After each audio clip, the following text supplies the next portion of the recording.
On Point with Craig's Investment Partners. The information provided here is general in nature. It's not financial advice. It doesn't take into account your financial situation, objectives, goals, or risk tolerance. All investments are subject to risks and none are guaranteed. So before you make any investment decisions, we recommend you contact an investment advisor. For more information about our services in that regard, you can go to our website, which is craigsip.com. Welcome to On Point. I'm Mark Lister, Investment Director at Craig's Investment Partners, and I'll be talking about a range of topics, including economics, portfolio strategy, investor education, and anything else that's happening out there in financial markets. There's been a raft of bad news from locally listed companies over the past couple of months, and we've seen more than a dozen either downgrade earnings guidance or provide negative trading updates. And it hasn't just been the smaller companies that have been impacted either. We've seen at least 10 companies from the NZX 50 index also in the headlines for similar reasons. Businesses are clearly feeling the brunt of weaker economic activity, and many of those impacted most are at the more economically sensitive end of the spectrum. The likes of Tourism Holdings, The Warehouse, and Michael Hill seem to have been hurt by softer consumer spending. People just don't have as much money in their pockets and the wallets are being put away, as have Air New Zealand and Sky City. There's been a difficult construction backdrop, and that has made life more challenging for the likes of Fletcher Building and Metro Glass, while we've got a very sluggish housing market. And that is one of the things weighing on retirement village operators, such as Ryman Healthcare, Arvida, and Oceania. The primary sector hasn't been immune either. We've had a disappointing grape harvest that has impacted winemaker Delegate, and the weak Chinese economy has been causing problems for Comvita. China is one of Comvita's key export markets. Dairy manufacturer Synlait has been the worst performer on the NZX, although a lot of its issues are company specific rather than being simply a function of the economic environment. However, it hasn't been all bad, and some of the more stable parts of our share market have proved to be much more resilient. If you look at the top 10 companies by index weighting, they make up almost 70% of the NZX 50. And of those 10, 7 of them are up so far this year. Market heavyweight Fisher & Paykel Healthcare has led the way. That stock has gained more than 25% so far in 2024, while we've seen double-digit increases from the likes of Infratil, Meridian Energy, and Contact Energy as well.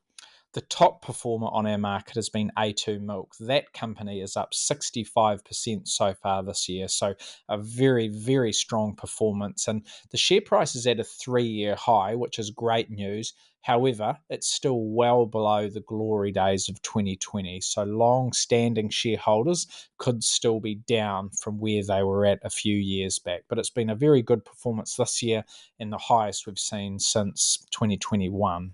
Outside of the top 10, there have been some smaller companies that have performed very, very well this year. Gentrack is one, Vista Group is another, Channel Infrastructure is another. That used to be NZ Refining, now Channel Infrastructure. They have all performed very strongly. So despite 2/3 of the companies in the NZX 50 index being down this year, the NZX 50 still has managed to eke out a small gain. And I think that is because some of those big dominant heavyweights have performed well. The market is still lagging the rest of the world, mind you, and by quite a big margin. If you look at world shares, they're up 20% over the past 12 months, and the NZX 50 is flat. Just in recent weeks, we've seen share markets in the United States, Europe, Australia, and the UK hit new record highs, while our NZX 50 is still 13% below its peak. And that peak came in January 2021, more than 3 years ago. Now, if you strip out dividends, because remember that our NZX 50 index includes dividends, and most others don't, the S&P 500 doesn't, the FTSE 100 doesn't, the ASX 200 doesn't, so you've got to take dividends out of ours to make it apples with the rest. And when you do that, share prices in New Zealand are still about 20% below those all-time highs from 3 years ago, which is a big difference from being at new records, as has been the case in many of those other markets. So like the domestic economy, our share market is still struggling quite a bit against this backdrop of high inflation and tighter monetary policy.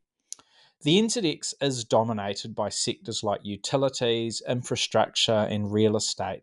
Now, they tend to do well when interest rates are stable or falling. They don't do quite so well when interest rates are rising, and that's been the case over the last few years.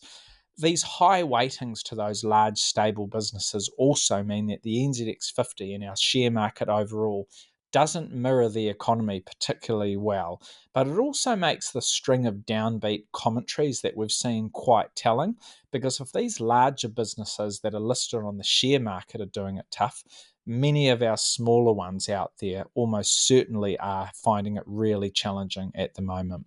The next batch of earnings releases we'll get across the local share market will come in August. That's when you'll next get a reporting season.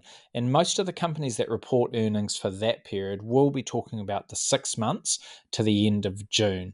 And that will be too early for us to really observe any sort of turnaround in conditions. We're in early to mid-June right now. Things aren't likely to get materially better over the next couple of weeks. I think this difficult period is going to be with us for a little bit longer. So we should expect some lackluster results during that August reporting season. That will be expected. And I think it will really come down to those outlook commentaries. They will be crucial for the path of the share market over the balance of the year. Analysts and investors and fund managers will be looking for any insights into how the 2025 financial year is shaping up and whether there is any optimism on the horizon or whether these management teams and boards and CEOs think that the difficult period will persist. Now, when it comes to inflation and interest rates, some of this bad news is good news to an extent, because slumping economic activity and a worsening labour market, rising unemployment, that could all see inflation slow more quickly than is currently expected. And with a bit of luck, that could open the door to OCR cuts within a matter of months rather than sometime next year. And if that's the case, it would put the local mark on a sounder footing.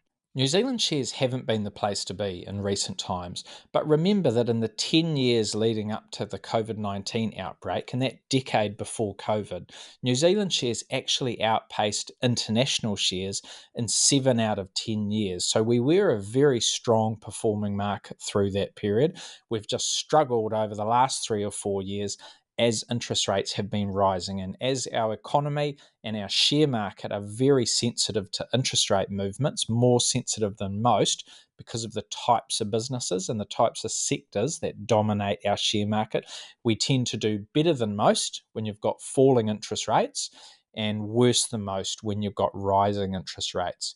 If you look at the longer term performance, call it 20 years, we've actually been on a par with international markets, and that's using a like-for-like comparison, total return, so capital growth and dividends. We're about on a par with international markets, and that's despite this really difficult last few years that we've experienced. So it is still a market that makes a lot of sense to own, particularly if you're an income investor, particularly if you're able to use imputation tax credits, which do make the dividends on your New Zealand shares much, much more tax efficient for many New Zealand taxpayers. So I wouldn't give up on the New Zealand market. There are opportunities, there are good parts of the market, there are businesses and sectors that are doing well.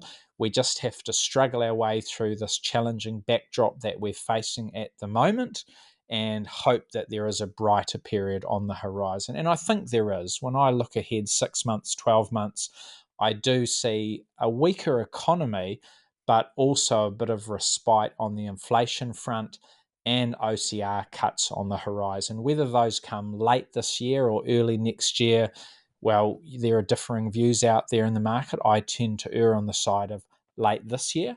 And if that's the case, I think some of our stocks and sectors that are well positioned with low debt levels, good growth options, strong cash flows, attractive dividend yields could come into their own again, and we could be in for a more positive period. And with a bit of luck, there's been so many negative announcements of late and so many updates about difficult conditions and potentially lower profits in the short term. Hopefully, a lot of the doom and gloom is already in the price and that the bar is a little bit lower than it is for some other markets around the world. All right, thanks for listening, team. We'll talk again soon. For more insights, visit craigsip.com.